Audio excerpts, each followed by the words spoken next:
నమస్తే నేను రోజా welcome to special focus. ఆంధ్రప్రదేశ్లో రాజకీయం రసవత్తరంగా మారుతోంది.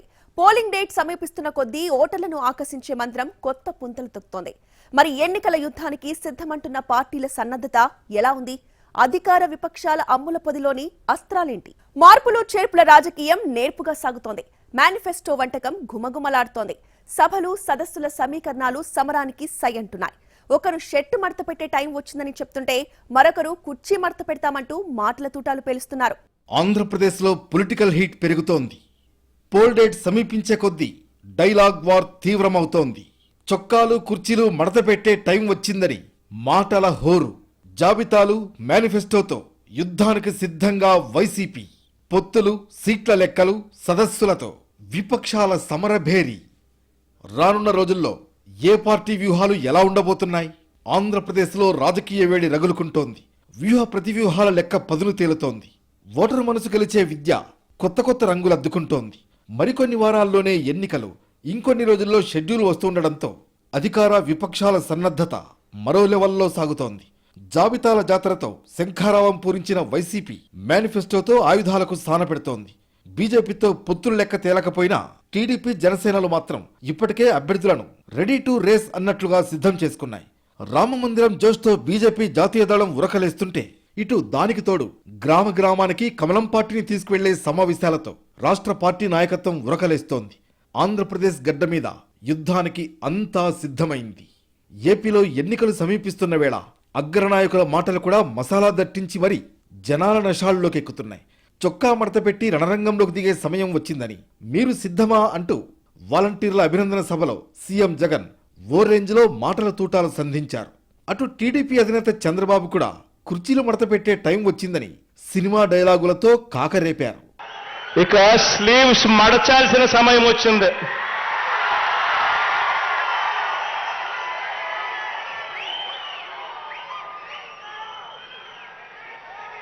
అబద్ధాల యోధుల్ని మట్టి కల్పించాల్సిన సమయం వచ్చింది.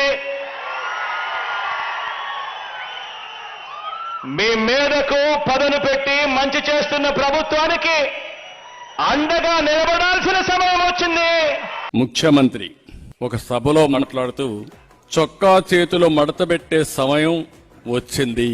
నువ్వు మీ వైసీపీ కార్యకర్తలు చొక్కాలు మడత పెడితే మా టీడీపీ కార్యకర్తలు, జన సైనికులు, ప్రజలు కుర్చీలు మడత పెడతారు. అందరూ కుర్చీలు మడత పెడితే ఏమవుతుందో తెలుసా? జగన్ రెడ్డి నీ కుర్చీ లేకుండా పోతుంది. జగన్, పవన్ల మధ్య కూడా మాటల తూటాలు ఓ రేంజ్లో పేలాయి. వాలంటీర్లపై ఇరువురు నేతలు పరస్పర విమర్శలతో కాకరేపారు. వాలంటీర్ల వల్లే అదృశ్యం అయిపోయారని నేను అన్నానంటే వారికి వివరణ ఇస్తున్నాను. నేను చెప్పింది మీరు డేటాబేస్ కలెక్ట్ చేయడం, మీ వాలంటీర్లు డేటాబేస్ కలెక్ట్ చేయడం వల్ల ఆ డేటా ఎక్కడో హైదరాబాద్లో ఉన్న ఒక కంపెనీకి వెళ్ళిపోయి ఆ కంపెనీ నుంచి లీక్ అది ఎటు వెళ్ళిపోయింది. అది చెప్పాను తప్ప ఏ రోజు కూడా వాలంటీర్ వ్యవస్థ సంపూర్ణంగా వాళ్ళు చేశారని నేను ఇప్పుడు అనలేదు. వాలంటీర్ల మీద నాకు గౌరవం ఉంది, కానీ కొద్దిమంది వాలంటీర్లు చేసిన తప్పులకి వాలంటీర్ వ్యవస్థ మొత్తం చెడ్డ పేరు తీసుకొచ్చిందని చెప్పాను తప్ప వాలంటీర్ వ్యవస్థ ఏ రోజు కూడా మొత్తానికి చేసిన నేను ఏ రోజు చెప్పలేదు. ఇలా ప్రధాన రాజకీయ పార్టీలు ఎన్నికల సమరాంగణంలో తొడగొడుతున్నాయి. అయితే అధికార వైఎస్ఆర్ కాంగ్రెస్ వార్ గ్రౌండ్లోకి ఎప్పుడో దిగింది. వైనాట్ 175 టార్గెట్ అంటూ అందరికంటే ముందే యుద్ధానికి సిద్ధమని ప్రకటించింది. తొలుత అభ్యర్థుల మార్పులు చేర్పులతో శ్రీకారం చుట్టింది. వరుసగా 6 జాబితాలు విడుదల చేసింది.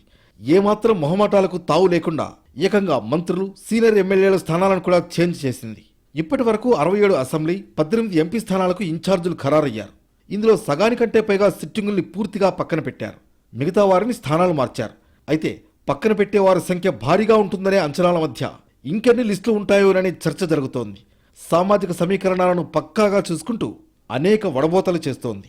ఒకవైపు జాబితాల విడుదల కొనసాగుతుండగానే మరోవైపు సిద్ధం పేరుతో సభలను నిర్వహిస్తోంది వైసీపీ. పార్టీ కార్యకర్తలను సమరానికి సన్నద్ధం చేస్తోంది. భారీ ఎత్తున జన సమీకరణ చేసి రణభేరీ మోగిస్తోంది. తాజాగా ఫిరంగిపురంలో వాలంటీర్లకు అభినందన పేరుతో సభ నిర్వహించింది వైసీపీ. మంచి పనితీరు కనబరిచిన వాలంటీర్లకు పురస్కారాలు, ప్రోత్సాహకాలు అందించారు సీఎం జగన్. ఇదే సభలో విపక్షాలపై ఓ స్థాయిలో మండిపడ్డారు. వాలంటీర్ల ప్రజాసేవ చూసి చంద్రబాబు, పవన్ కళ్యాణ్ కడుపు మండుతోందని వాగ్బాణాలు సంధించారు. చంద్రబాబుకు ఓటేయడమంటే సంక్షేమ పథకాలను రద్దు చేసుకున్నట్లే అన్నారు సీఎం జగన్. చంద్రబాబుకు ఓటు వేయడము అని అంటే 5 ఏళ్ల క్రితం వదిలించుకున్న చంద్రముఖిని మళ్ళీ వారి ఇంట్లోకి తీసుకొని రావడమే అని చెప్పి ప్రతి ఇంటికి వెళ్ళి చెప్పండి. చంద్రబాబు నాయుడు గారికి ఓటు వేయటము అని అంటే ఈ సంక్షేమ అభివృద్ధి పథకాలన్నింటినీ కూడా రద్దు చేయండి అని, మీకు మీరే ఆమోదం తెలపడమే అని ప్రతి ఇంటికి వెళ్ళి చెప్పండి. ఇక జన్మభూమి కమిటీలు వస్తాయి, చంద్రబాబు వస్తారు, చంద్రముఖిలు ముందుకు వస్తాయి అని చెప్పి ప్రతి ఇంటికి వెళ్ళి చెప్పండి. చంద్రబాబు ఆయన దత్తపుత్రుడు మాత్రమే కాదు, ప్రత్యక్షంగా ఓ జాతీయ పార్టీ, పరోక్షంగా మరో జాతీయ పార్టీ కూడా తమపై దాడి చేస్తోందన్నారు. వారందరితో తానొక్కడినే పోరాడుతున్నానని చెప్పారు. ఓ దత్తపుత్రుడు, వీరికి తోడు పరోక్షంగా ఒక జాతీయ పార్టీ, ప్రత్యక్షంగా మరో జాతీయ పార్టీ, ఇంతమంది యుద్ధం చేస్తా ఉన్నది కేవలం ఒకే ఒకడు ఇటువైపున. మేనిఫెస్టోను కూడా విడుదల చేసేందుకు రెడీ అయింది వైసీపీ. ఈ నెల 18న ఉమ్మడి అనంతపురం జిల్లాలోని రాప్తాడులో సిద్ధం సభ నిర్వహిస్తున్నారు. ఈ సభలోనే సీఎం జగన్ మేనిఫెస్టోను విడుదల చేస్తారు. రాబోయే ఎన్నికలకు ప్రారంభంగాను సిద్ధం సభ రాయలసీమ జిల్లాల్లో రాప్తాడు నియోజకవర్గంలో ఈ సభ ఏర్పాటు జరుగుతోంది. 18వ తేదీ జరిగే సభలో ముఖ్యమంత్రి గారు ప్రధానంగా వారు పాల్గొనేదే కాకుండా ఒక ఎన్నికలకు సంబంధించి మేనిఫెస్టో రిలీజ్ చేయడం కానీ, అదేవిధంగా ముఖ్యమైన సందేశాన్ని ఈ రాష్ట్ర ప్రజలందరికీ కూడా ఇవ్వడం జరుగుతుంది. వైసీపీ విడుదల చేయనున్న మేనిఫెస్టోలో ఏ అంశాలుంటాయన్న ఆసక్తి రాజకీయ వర్గాల్లో నెలకొంది. గత ఎన్నికల్లో ఇచ్చిన హామీలను 98% అమలు చేశామంటోన్న జగన్ ఈసారి ఎన్ని హామీలను ప్రజలకిస్తారన్నది ఉత్కంఠగా మారింది. ఇప్పటికే డైరెక్ట్ బెనిఫిట్ ట్రాన్స్ఫర్ ద్వారా 2.5 లక్షల కోట్లు నేరుగా లబ్ధిదారులకు అందజేశామని జగన్ ప్రభుత్వం చెబుతోంది. ఈసారి రైతులు, ఉద్యోగులు, మహిళలే లక్ష్యంగా మేనిఫెస్టోను రూపొందిస్తున్నట్లు తెలుస్తోంది. సామాజిక వర్గాల వారీగా ఆకట్టుకునే విధంగా మేనిఫెస్టో ఉండే ఛాన్స్ ఉందని పార్టీ వర్గాలు చెబుతున్నాయి. ఇప్పటికే బీసీ మంత్రం జపిస్తున్న వైసీపీ మేనిఫెస్టోలో వారికే అగ్రస్థానం కల్పిస్తూ అనేక హామీలను ప్రకటించేందుకు సిద్ధమవుతున్నట్లు తెలిసింది. దీంతో పాటు మైనార్టీలు, ఎస్సీల సంక్షేమంతో పాటు ప్రాంతాల వారీగా కొన్ని హామీలకు చోటు కల్పించాలని నిర్ణయించారు. ఆర్థిక పరిస్థితిని దృష్టిలో ఉంచుకుని మేనిఫెస్టో రూపొందించారని చెబుతున్నారు. టీడీపీ అధినేత చంద్రబాబు హైదరాబాదులో కూర్చుని ఇతర రాష్ట్రాల మేనిఫెస్టోలను కాపీ కొడుతుంటే వైసీపీ మాత్రం జనం సమస్యల్లోంచి మేనిఫెస్టోను రూపొందిస్తోందని సీఎం జగన్ అంటున్నారు. మన మేనిఫెస్టో ప్రజల కష్టాలను చూసి వారి కష్టాల నుంచి మన మేనిఫెస్టో పుట్టింది.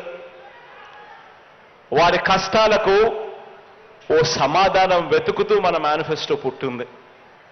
కానీ చంద్రబాబు నాయుడు గారి మేనిఫెస్టో హైదరాబాదులో పుట్టింది. వేరే రాష్ట్రాల్లో ఏమేం జరుగుతా ఉన్నాయి, ఏం ఎన్నికలు జరుగుతా ఉన్నాయి, ఆ పార్టీలు ఏం చెప్పాయి, ఏది బాగుంది అని చెప్పి కిచిడీ చేసి వాళ్ళ హామీలన్నీ కలిపి ఒక మేనిఫెస్టో రూపకంలో తీసుకొచ్చాడు. ప్రతిపక్షాల పొత్తులతో సంబంధం లేకుండా ఒంటరి పోటీకి సై అంటోంది వైసీపీ. సామాజిక సమీకరణాలతో గెలుపు ఉట్టి కొట్టాలనే వ్యూహంతో కనిపిస్తోంది. సంక్షేమ పథకాలు గట్టి ఓటు బ్యాంకును తయారు చేశాయని, గెలుపు ఖాయమని లెక్కలేసుకుంటోంది వైసీపీ. మొదట్నుంచి ఒంటరి పోరేడని చెబుతున్న వైసీపీ అందుకు తగ్గట్లుగానే ఎన్నికలకు ప్రిపేర్ అవుతోంది. అధికారంలోకి వచ్చిన 2.5 ఏళ్ల తర్వాత జరిగిన కేబినెట్ పునర్వ్యవస్థీకరణ దగ్గర నుంచే ఎన్నికల వ్యూహాలు మొదలయ్యాయనే వాదన కూడా ఉంది. రీజనల్ కోఆర్డినేటర్ స్థాయిలోనే టార్గెట్లు ఇచ్చారని, మంత్రులకు బాధ్యతలు అప్పగించారని వైసీపీ క్యాడర్ గుర్తు చేస్తోంది. ఓవరాల్గా ప్రభుత్వ పాలన కారణంగా ప్రజలంతా వైసీపీకి సుముఖంగా ఉన్నారని, ఇక ఈ పాజిటివిటీని ఓట్లుగా బదిలీ చేయడమే మిగిలి ఉందని జగన్ స్పష్టంగా చెబుతున్నారు. అందుకోసం ఇంటింటికి వెళ్లి ఓటర్లను ఎక్కువసార్లు కలవాలని, పథకాల లబ్ధిదారులపై ప్రత్యేక దృష్టి పెట్టాలని దిశానిర్దేశం చేశారు. మొత్తానికి అందరికంటే ముందుగా ఎన్నికల శంఖారావం పూరించిన జగన్ దానికి తగ్గట్లే మార్పులు, చేర్పులు, సిద్ధం సభలు, మేనిఫెస్టోలతో సమరానికి సై అంటున్నారు. తెలుగుదేశం, జనసేన సైతం ఎన్నికల వ్యూహాలకు పదును పెడుతున్నాయి. బీజేపీతో పొత్తుల లెక్క తేలకపోయినా తమ అభ్యర్థులను మాత్రం సిద్ధం చేసుకుంటున్నారు. రానున్న రోజుల్లో సభలు, సదస్సుల సంఖ్య పెంచి జనంలోకి బలంగా వెళ్లాలని ప్రణాళికలు చేస్తున్నాయి. అధికార వైసీపీకి దీటుగా ఎన్నికల సమరానికి సిద్ధమవుతోంది తెలుగుదేశం. ఇప్పటికే సూపర్ 6 పేరుతో హామీలను ప్రకటించింది. రా కదలిరా అంటూ చంద్రబాబు సభలు, సమావేశాలు నిర్వహిస్తున్నారు. అధికార పార్టీపై మాటల తూటాలు పేలుస్తున్నారు. మిత్రపక్షం జనసేనతో కలిసి సదస్సులు పెడుతున్నారు. తాజాగా విధ్వంసం పుస్తకావిష్కరణ సభలో చంద్రబాబు, పవన్లు పాల్గొన్నారు. ప్రజల భవిష్యత్తు కోసమే పవన్ కళ్యాణ్తో కలిసి పోరాడుతున్నట్లు స్పష్టం చేశారు చంద్రబాబు. తిరగబడతారో బానిసలుగా ఉండిపోతారో ప్రజలే తేల్చుకోవాలన్నారు. జనసేన అధినేత పవన్ కళ్యాణ్ సైతం ప్రభుత్వంపై విమర్శలు కురిపించారు. ఏ అమరావతినైతే, ఏ ప్రజలనైతే, ఏ ఆంధ్రప్రదేశ్ ప్రజలనైతే మీరు హింసించారో, ఏ ప్రజలనైతే మీరు విధ్వంసానికి గురి చేశారో, జీవితాలని చిన్న భిన్నం చేశారో, గుర్తుపెట్టుకోండి జగన్. భవిష్యత్తుని మిమ్మల్ని కాలర్ రాస్తాం, గుర్తుపెట్టుకోండి. జై జనసేన, జై హింద్. ఆంధ్రప్రదేశ్ ఎన్నికల క్షేత్రంలోకి అధికార పార్టీ అందరికంటే ముందుగా దిగిన తెలుగుదేశం, జనసేన, బీజేపీ మాత్రం ఇంకా పొత్తుల లెక్కల్లోనే తలమునకలై ఉన్నాయి. బీజేపీతో పొత్తు ఉండాలని భావిస్తున్న చంద్రబాబు మొన్న ఢిల్లీ వెళ్లి కమలం పెద్దల్ని కలిశారు. అర్ధరాత్రి అమిత్ షాతో భేటీ అయ్యారని తెలిసింది. బీజేపీతో పొత్తు ఖరారైన తర్వాత అభ్యర్థులు, నియోజకవర్గాలపై క్లారిటీ వచ్చే అవకాశం ఉంది. అయితే ఇప్పటికే కొన్ని నియోజకవర్గాలను ప్రకటించిన ఇరువురు నేతలు పోటీ చేసే నియోజకవర్గాలు, అభ్యర్థులపై మాత్రం లోపల అంతా రెడీ చేసుకున్నట్లు తెలుస్తోంది. కమలం పార్టీ కూటమిలోకి వస్తున్నట్లు అలా ప్రకటించగానే ఇలా అభ్యర్థుల్ని ఖరారు చేసి ప్రకటించే అవకాశం ఉంది. టీడీపీ, జనసేన మధ్య పొత్తు పొడిచి చాలా రోజులైంది. కానీ పొత్తు ఉన్నట్లే అనే భావన అయితే 2 ఏళ్ల ముందు నుంచే ఉంది. కానీ పొత్తుకు కీలకమైన ఓట్ల బదిలీ జరుగుతుందా లేదా అనేది తేలాల్సి ఉంది. జనసేన ఓట్లు టీడీపీకి బదిలీ అవుతాయి. కానీ టీడీపీ ఓట్లు జనసేనకు బదిలీ అవుతాయా అనేది మరో ప్రశ్న. ఎవరి ఓట్లు ఎవరికి బదిలీ కాకపోయినా పొత్తు లక్ష్యం నెరవేరదనే అభిప్రాయం ఉంది. దీనిపై క్లారిటీ రావాలంటే సీట్ల సర్దుబాటు కసరత్తు త్వరగా పూర్తవ్వాలనే వాదన వినిపిస్తోంది. పొత్తు విషయంలో 2 పార్టీల అధినేతలకు స్పష్టమైన అవగాహన ఉంది. అక్కడక్కడ శ్రేణులు ఆవేశపడ్డా అంతిమంగా పొత్తు తప్పదనే క్లారిటీ అందరికీ ఉందనే అభిప్రాయాలున్నాయి. సీట్ల సర్దుబాటు విషయంలో వ్యూహాత్మక మౌనం పాటిస్తున్నారనే ప్రచారం బాగా జరుగుతోంది. చంద్రబాబు, పవన్ స్థాయిలో ఏ పార్టీ ఎన్ని సీట్లలో ఎక్కడెక్కడ పోటీ చేస్తుందనే అంశాలపై స్పష్టత ఉందని చెబుతున్నారు. అదేదో కార్యకర్తలకు కూడా చెప్పొచ్చుగా అనుకోవచ్చు. కానీ ముందే బహిర్గతం చేసి వైసీపీకి అప్రమత్తమయ్యే అవకాశం ఎందుకు ఇవ్వాలనే ఆలోచనలో నేతలున్నారనే వాదన వినిపిస్తోంది. టీడీపీ, జనసేన కూటమి అంతర్గత వ్యూహం ఉందనే చర్చ జరుగుతున్నా క్యాడర్కు క్లారిటీ ఇవ్వాల్సిన పని లేదా అనే ప్రశ్నలు కూడా వస్తున్నాయి. కొందరు సీనియర్లు కూడా తమ సీటు గురించి కంగారు పడడం, 2 పార్టీలు ఈ సీటు మాదే అనుకోవడం మంచిదేనా అనే సందేహాలు కూడా ఉన్నాయి. కానీ ఇదంతా కింది స్థాయిలో జరుగుతోందని, అధినేతలు మాత్రం కంగారు పడొద్దని చెబుతూనే ఉన్నారని అంటున్నారు. టీడీపీలో చేరికల జోష్ పెరిగింది. అమరావతిలోని చంద్రబాబు ఇంటికి వచ్చిన పలువురు నేతలు టీడీపీ కండువా కప్పుకున్నారు. అద్దంకికి చెందిన వైసీపీ నేత బాచిన ఫ్యామిలీ టీడీపీలో చేరింది. బాచిన గరటయ్య, కృష్ణ చైతన్యాలకు కండువా కప్పి పార్టీలోకి ఆహ్వానించారు చంద్రబాబు. బాలినేని ముఖ్య అనుచరుడు అట్లా చినవెంకటరెడ్డి కూడా చంద్రబాబు సమక్షంలోనే టీడీపీలో చేరారు. ఈ చేరిక కార్యక్రమంలో నరసరావుపేట ఎంపీ లావు కృష్ణదేవరాయలు పాల్గొన్నారు. ఆళ్లగడ్డ, కోవూరు, కదిరి నియోజకవర్గాలకు చెందిన పలువురు వైసీపీ నేతలు కూడా టీడీపీలో చేరారు. అటు పక్క పార్టీల నుంచి వివిధ వేదికల మీద పనిచేసిన వారు టీడీపీలో చేరుతున్నారు. ఇలా చేరడం వల్ల పార్టీకి బలమేననే భావన కొంతమేర వస్తున్నా కొత్త వారి చేరికతో పార్టీలో ఉన్న వారికి నష్టం కలుగుతోందనే అభిప్రాయం వ్యక్తమవుతోంది. దీన్ని బ్యాలెన్స్ చేసుకోకుంటే తిప్పలు తప్పవనే సొంత పార్టీ నేతలు హెచ్చరిస్తున్నారట. ఇప్పటికే కొన్ని నియోజకవర్గాల్లో పాతవారిని పక్కన పెట్టేసి కొత్త వారికి కట్టబెడుతోంది. ఇది మరింత తీవ్రం కాకుండా జాగ్రత్తలు తీసుకోవాలనే భావన పార్టీ వర్గాల్లో బలంగా వ్యక్తమవుతోందట. చంద్రబాబుతో పార్టీ ముఖ్య నేతల భేటీలో ఇదే అంశంపై చర్చకు వచ్చింది.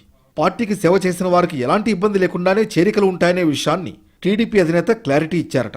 వైసీపీలో అసంతృప్తిగా ఉన్నవారు టీడీపీలోకి వచ్చినంత మాత్రాన వారందరికీ టికెట్లు ఉంటాయనే గ్యారంటీ లేదని స్పష్టం చేశారట. అయితే పార్టీ అవసరాలు, ఆయా నియోజకవర్గాల్లోని రాజకీయ పరిస్థితిని దృష్టిలో పెట్టుకుని కొత్తగా చేరిన వారికి బాధ్యతలు అప్పజెప్పాలనే చంద్రబాబు భావిస్తున్నారట. పార్టీ అధిష్టానం వైపు నుంచి ఈ రకమైన క్లారిటీ వస్తున్నా ఎన్నికలు దగ్గర పడుతున్న కొద్దీ ఎలాంటి నిర్ణయాలు ఉంటాయోననే ఆందోళన మాత్రం పార్టీలోని పాత లీడర్లకు, క్యాడర్కు ఉందట. ఇప్పటికే సూపర్ 6 పేరుతో టీడీపీ, షణ్ముఖ వ్యూహం పేరుతో జనసేన దాదాపు ఒకే రకమైన అంశాలను ప్రస్తావిస్తూ మినీ మేనిఫెస్టోలను విడుదల చేశాయి. 2 పార్టీల మధ్య పొత్తు కుదిరిన తర్వాత బాబు షూరిటీ, భవిష్యత్తు గ్యారంటీ పేరుతో ప్రజల్లోకి వెళుతున్నాయి. పూర్తి స్థాయిలో ఉమ్మడి మేనిఫెస్టో రూపకల్పన చివరి దశకు చేరుకున్నట్లు తెలుస్తోంది. వైసీపీ మీద అభివృద్ధి బ్రాండ్ కంటే సంక్షేమం బ్రాండ్ బలంగా ఉంది. వైసీపీ అధికారంలోకి వచ్చాక అభివృద్ధి కార్యక్రమాల సంగతేమో కానీ సంక్షేమ కార్యక్రమాలను మాత్రం బాగా అమలు చేశారనే భావన ఇప్పటికీ ఓటు బ్యాంక్ సెక్షన్స్లో ఉందట. తెలుగుదేశం పార్టీ తన సూపర్ 6 ప్రోగ్రాంలో మహిళలకు ఉచిత బస్సు ప్రయాణం హామీనిచ్చింది. దీంతో ఆ హామీని జగన్ ఇప్పుడే అమలు చేయాలనే ఆలోచన చేశారనే ప్రచారం జరుగుతోంది. ఆర్టీసీ అధికారులు కూడా ఈ హామీని అమలు చేస్తే ఎంత మొత్తం ఖర్చవుతుందనే లెక్కలు కూడా వేశారట. అసెంబ్లీ ఎన్నికల్లోగానే ఉచిత బస్సు ప్రయాణం హామీ ఇస్తారనే భావించినా ఇప్పుడది అంతగా వినపడడం లేదు. ఈ క్రమంలో వైసీపీ మేనిఫెస్టోలో ఉచిత ప్రయాణం హామీ ఉండొచ్చనేది టీడీపీ అంచనాగా ఉందట. అయితే మహిళలకే కాకుండా సీనియర్ సిటిజన్స్ కూడా ఉచితంగా ప్రయాణించే సౌలభ్యం కల్పించేలా జగన్ ఆలోచన చేశారని, దాన్నే మేనిఫెస్టోలో ప్రకటించే సూచనలు ఉన్నాయని అంటున్నారట. డ్వాక్రా రుణమాఫీ మీద కూడా వైసీపీ ఆలోచన చేస్తున్నట్లు ప్రచారం జరుగుతోంది. తన ఎన్నికల మేనిఫెస్టోలో ఆ హామీ కూడా ఇవ్వొచ్చని కూటమి పార్టీలు అనుమానం వ్యక్తం చేస్తున్నాయట. దీన్ని దృష్టిలో పెట్టుకునే డ్వాక్రా రుణమాఫీ మీద తాము కూడా ఆలోచన చేస్తున్నామని ఇటీవలే పవన్ ప్రకటించిన విషయాన్ని పార్టీ వర్గాలు గుర్తు చేస్తున్నాయి. మొత్తంగా వైసీపీ ఎలాంటి హామీలు ఇస్తుంది, దానికి కౌంటర్గా తామేం ఇవ్వాలనే అంశాలపై టీడీపీ, జనసేన దృష్టి సారించాయట. బీజేపీతో పొత్తుల లెక్క తేలాక అభ్యర్థుల ఖరారు, మేనిఫెస్టో, ఉమ్మడి సభలతో జనంలోకి బలంగా వెళ్లాలని ప్రణాళికలు వేస్తున్నాయి టీడీపీ, జనసేన. ఆంధ్రప్రదేశ్లో పొత్తులపై బీజేపీ ఆలోచన ఏంటి? ఇంత తాత్సారం ఎందుకు చేస్తోంది? ఒకవైపు రారమ్మని టీడీపీ, జనసేన పిలుస్తుంటే ఎందుకింతగా మేధోమదనం చేస్తోంది? మరోవైపు ఎన్నికల ముంగిట్లో తెరపైకొస్తున్న కొత్త కొత్త అస్త్రాల అసలు లక్ష్యాలేంటి? ఆంధ్రప్రదేశ్లో ఎలాగైనా ఎదగాలని అనేక రకాల ప్రయత్నాలు చేస్తోంది బీజేపీ. ఓట్లు, సీట్లు పెంచుకోవాలని తపిస్తోంది. అందులో భాగంగా 2014 కూటమిని పునరావృతం చేయాలని భావిస్తోంది. ఇప్పటికే జనసేనతో పొత్తులో ఉండగా టీడీపీతోనూ జట్టు కట్టడంపై ఆలోచిస్తోంది. మొన్న చంద్రబాబు ఢిల్లీకి వెళ్లి కలిశాక అమిత్ షా సైతం కీలక వ్యాఖ్యలు చేశారు. ఆంధ్రప్రదేశ్లో పొత్తులపై త్వరలోనే నిర్ణయం ఉంటుందని ప్రకటించారు. ఎన్డీఏలోకి కొత్త మిత్రులు వస్తున్నారని, రాజకీయంగా ఎంత పెద్ద కూటమి ఉంటే అంత మంచిదని అభిప్రాయపడ్డారు. మిత్రులను ఎప్పుడూ బయటకు పంపలేదని, ఆయా రాష్ట్రాల్లో రాజకీయ సమీకరణాల దృష్ట్యా ఎన్డీఏను వీడి ఉండవచ్చన్నారు. కేంద్ర హోంమంత్రి అమిత్ షా టీడీపీతో పొత్తు కామెంట్లపై స్పందించారు. AP BJP chief Purandeswari BJP ప్రస్థానం 2 ఎంపీలతో ప్రారంభమైందని, పార్టీ ఎదుగుదలకు అనుగుణంగా నిర్ణయాలు ఉంటాయన్నారు. బీజేపీ బలోపేతంపై అమిత్ షా నిర్ణయం తీసుకుంటారని తెలిపారు. అన్నింటినీ సమీక్షించుకున్న తర్వాతే నిర్ణయాన్ని ప్రకటిస్తారని తెలిపారు పురంధేశ్వరి. ఆ పరిస్థితులకి అనుకూలమైనటువంటి నిర్ణయాలు, అప్పటి పరిస్థితులకి అనుకూలమైనటువంటి నిర్ణయాలు భారతీయ జనతా పార్టీ ఎప్పటికప్పుడు సమీక్షించుకుంటూ తీసుకున్నటువంటి నేపథ్యంలోనే ఈ స్థాయికి ఎదగలిగింది. కనుక అమిత్ షా గారు కావచ్చు, మోడీ గారు కావచ్చు, నడ్డా గారు కావచ్చు, పరిస్థితులన్నిటి కూడా సమీక్షించుకుని సరి అయినటువంటి నిర్ణయం తీసుకుంటారు. ఎప్పటికప్పుడు సమయానుకూలంగా పరిస్థితుల్ని బేరీజు వేసుకుని పార్టీ బలోపేతం అయ్యేటువంటి నిర్ణయాలు మా నాయకత్వం తీసుకుంటుంది. ఏపీలో పొత్తులపై తర్జన భర్జన పడుతున్న బీజేపీ అధినాయకత్వం చివరికి కూటమి వైపే మొగ్గు చూపొచ్చన్న అంచనాలున్నాయి. 2014లో కూటమి ప్రదర్శన బావుందని భావిస్తున్న బీజేపీ మరోసారి ఆ కాంబినేషన్ను రిపీట్ చేస్తే ఎలా ఉంటుందన్న చర్చ చేస్తోంది. అయోధ్యలో ప్రాణప్రతిష్ఠ తర్వాత హిందూ ఓటు బ్యాంక్ మోడీ వెనక పోలరైజ్ అవుతుందని, ఏపీలోనూ ఇది తమకు ఓటు శాతాన్ని పెంచుతుందని భావిస్తోంది. అందుకు అనేక లెక్కలు చెబుతోంది. బీజేపీ మొదట ఒంటరి పోటీకి వెళ్లాలనే ఆలోచన చేసిందని, క్షేత్రస్థాయి పరిస్థితులు చూసి వెనక్కి తగ్గిందనే వాదన కూడా ఉంది. బీజేపీ ఒంటరి పోటీకి దిగితే ఎన్నికల ప్రచారం చేయడం అంత తేలిక కాదనే అంచనాలున్నాయి. ఏపీలో బలపడడానికి బీజేపీ కొన్ని ప్రయత్నాలు చేసిన మాట నిజం. కానీ అనుకున్నంత ఫలితం కనిపించలేదు. రాష్ట్ర పార్టీ అధ్యక్షుల్ని మార్చి ట్రై చేసినా కూడా ఎక్కడ వేసిన గొంగళి అక్కడే ఉంది. కాపు మంత్రంతో ముందుకు వెళదామని చూసినా కుదరలేదు. రకరకాల ప్రయోగాలకు ప్రయత్నించినా ఎక్కడా సరైన ఫలితం కనిపించలేదు. ఇలాంటి తరుణంలో సింగిల్గా పోటీ చేయడం వర్కౌట్ కాదనే నిర్ణయానికి వచ్చే పొత్తు చర్చల కోసం చంద్రబాబును పిలిచినట్లు కనిపిస్తోంది. మొదట నాంచివేత ధోరణితో తమకు అదే అడ్వాంటేజ్ వస్తుందనే లెక్క వేసుకున్నా మరీ సాగదీస్తే నష్టం కూడా రావచ్చనే అంచనాతో బీజేపీ అప్రమత్తమైనట్లు కనిపిస్తోంది. వైసీపీ ఎప్పుడూ పొత్తులకు సుముఖంగా ఉండనప్పుడు టీడీపీ కాకుండా పొత్తుకు మరో ఆప్షన్ ఎక్కడుందనే ప్రశ్నకు బీజేపీ దగ్గర సరైన సమాధానం లేదు. దీంతో 2014 ఎన్నికల నాటి పొత్తు కుదుర్చుకోవడానికి ముందుకొస్తున్నట్లు తెలుస్తోంది. ఇలా ప్రధాన పార్టీలు ఎన్నికలకు సమాయత్తమవుతున్నాయి. మరోవైపు ఎన్నికలు సమీపిస్తున్న వేళ కొత్త కొత్త అంశాలు తెరపైకొస్తున్నాయి. ఇప్పటికే రాజధానిపై మాటల యుద్ధం జరుగుతోంది. విశాఖను ఎగ్జిక్యూటివ్ క్యాపిటల్గా చేసేందుకు న్యాయపరమైన చిక్కులు ఉన్నందున అవి తొలగే వరకు హైదరాబాద్ను ఉమ్మడి రాజధానిగా కొనసాగించాలని కేంద్రాన్ని అడుగుతామన్నారు వైవి సుబ్బారెడ్డి. ఈ కామెంట్స్ మాటలకు మంటను మరింత పెంచాయి. ఉమ్మడి రాజధానిగా 10 సంవత్సరాలు హైదరాబాద్ను పెట్టారు. కానీ ఈ 10 సంవత్సరాల్లో గత ప్రభుత్వం రాజధాని నిర్మాణం చేయలేకపోయింది, కేవలం తాత్కాలిక నిర్మాణం చేసింది. మేము మా ప్రభుత్వం వచ్చినాక గత 5 ఏళ్లలో చిత్తశుద్ధితో రాజధాని నిర్మాణం చేసే స్తోమత మనకు లేదని చెప్పి అన్ని విధాలా అభివృద్ధి చెందిన నగరం విశాఖని ఎగ్జిక్యూటివ్ క్యాపిటల్గా పరిపాలనా రాజధానిగా చేద్దామని చేస్తే కొన్ని న్యాయపరమైన ఇబ్బందులు సృష్టించారు. న్యాయపరంగా ఇబ్బందులు కూడా ఎదుర్కొంటున్నాం కూడా ఈ రోజుకి. సో అవన్నీ అధిగమించిన దాకా కంబైన్డ్ రాజధానిగా హైదరాబాద్ను కంటిన్యూ చేయాలని మా ఆలోచన. దీనిపై మా పార్టీ అధ్యక్షుడితో పార్టీ నాయకులతో చర్చించుకొని ఎలక్షన్లు అయిపోయినాక దీనిపై ఒక వివరణ కూడా ఇవ్వటం జరుగుతుంది. వైవి చేసిన కామెంట్స్ కు కాస్త సపోర్ట్ చేసినట్లే మాట్లాడారు మంత్రి పెద్దిరెడ్డి. హైదరాబాద్ మరికొంతకాలం ఉమ్మడి రాజధానిగా ఉంటే మంచిదేనన్నారు. కానీ వైవీఎస్ వ్యాఖ్యలు ఆయన వ్యక్తిగతమని, పార్టీ విధానం కాదని క్లారిటీ ఇచ్చారు. హైదరాబాద్ ఉమ్మడి రాజధానిగా కొద్ది రోజులు కొనసాగించాలి, విశాఖ పరిపాలన రాజధానిగా రెడీ అవ్వలేదు అని వైవి సుబ్బారెడ్డి గారు వ్యాఖ్యలు ఒక రాయలసీమ ఎలా చూడాలి? మంచిదే, అలా జరిగితే కూడా మంచిదే. ఇంకా 5 సంవత్సరాలు ఉంటే బాగుంటుందని చెప్పి రాజ్యసభలో కూడా చర్చిస్తాము వైవి సుబ్బారెడ్డి గారు. మరి అది ఆయన ఆలోచన, పార్టీ విధానం అయితే కాదు. వైసీపీ నేతలు చేసిన ఉమ్మడి రాజధాని కామెంట్స్ పై విపక్షాలు ఓ రేంజ్లో విరుచుకుపడ్డాయి. బినామీ ఆస్తులు కాపాడుకోవడానికే హైదరాబాద్ పాట పాడుతున్నారంటూ టీడీపీ విమర్శించింది. సిగ్గైనా ఉందా మీకు వైవి సుబ్బారెడ్డి గారు? కనీసం నువ్వు రాజ్యసభకు నామినేషన్ చేశావు, నీకు అర్హత ఉందా, తెలివి ఉందా? ఆంధ్రప్రదేశ్ ప్రజలు పిచ్చోలు అనుకుంటున్నారా, అమాయకులు అనుకుంటున్నారా? మీ కుటుంబానికి పిచ్చి ఉందని ప్రజలకి పిచ్చి పట్టింది అనుకుంటున్నారా? 3 రాజధానులు అనుకున్నాం, మాకు అధికారం లేదు, మేము చెయ్యలేం, దాన్ని పక్కన పెట్టేయండి.